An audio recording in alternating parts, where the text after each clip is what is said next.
dari Gunung Takoi, Desa Lelem, yaitu dekat kawah bekas letusan gunung berapi pada beberapa waktu yang lalu, dan dekat sekali dengan tempat pemandian Siloam, Ranurendang.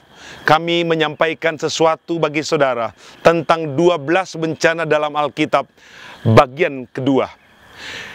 Saudara-saudara sekalian, Tuhan sedang menghukum bumi dengan cara-cara yang paling ekstrim karena manusia melakukan dosa-dosa yang ekstrim.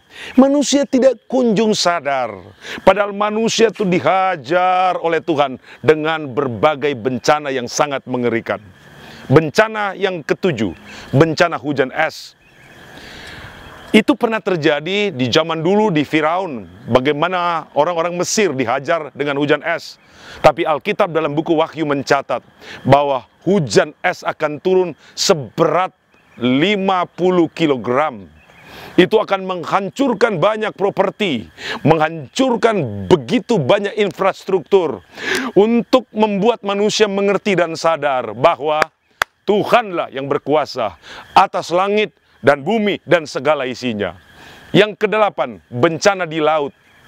Ombak yang besar, letusan gunung di bawah laut menyebabkan tsunami setinggi 10-15 meter meluluhlantakkan kawasan pesisir dan membunuh banyak manusia. Tetapi coba saudara perlihat, manusia tidak kunjung sadar dan tidak kunjung mengerti. Dan yang ke-9, bencana gempa bumi. Di berbagai bagian bumi, bencana gempa bumi menjadi langganan. Bumi dihentak oleh Tuhan, dan bahkan bumi terbelah, mengubur manusia, membuat manusia tidak berkutik sama sekali.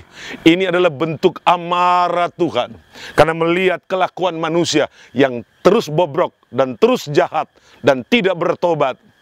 Dan Allah kirim kembali bencana api dan belerang. Coba kita lihat, letusan gunung berapi mengirim material, mengubur pesisir, mengirim batu dan juga api, awan yang menghanguskan. Sama sekali manusia juga tidak kunjung sadar dan tidak kunjung bertobat. Seberapa kuat manusia untuk bisa bertahan, manusia tidak akan bisa bertahan. Bencana yang ke-11, bencana penyakit. Kita lihat, kanker, diabetes, AIDS, Ebola, paru-paru, penyakit mengejar manusia, meringkus manusia, dan membunuh manusia. Dan manusia ternyata tidak juga kunjung sadar dan mengerti. Saya harap itu bukan saudara. Saudara adalah makhluk yang mengerti dan paham bahwa yang mengatur semuanya adalah Tuhan. Tuhan yang maha besar. Dan bencana yang ke-12, bencana di langit. Kita tengok ke atas, ada matahari. Matahari sedang menyorotkan panasnya. Makin lama matahari makin panas. Letusan-letusannya mengakibatkan bumi yang kita huni mengalami perubahan iklim yang cukup parah. Lihat, planet-planet nanti akan mengirim asteroid, meteor, komet yang suatu kali kelak akan menghantam bumi. Dan perubahan-perubahan dan bencana pada langit hendaklah membuat manusia itu sadar dan mengerti. Saudara cukup bijaksana bukan? Buka telingamu, buka matamu, buka hatimu. Sadarlah bahwa Tuhan bertindak tepat untuk menghukum dosa. Lakukan yang tepat. Bertobatlah dan sadarlah.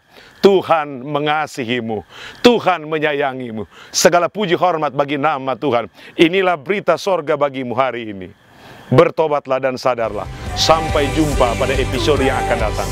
Salam bahagia.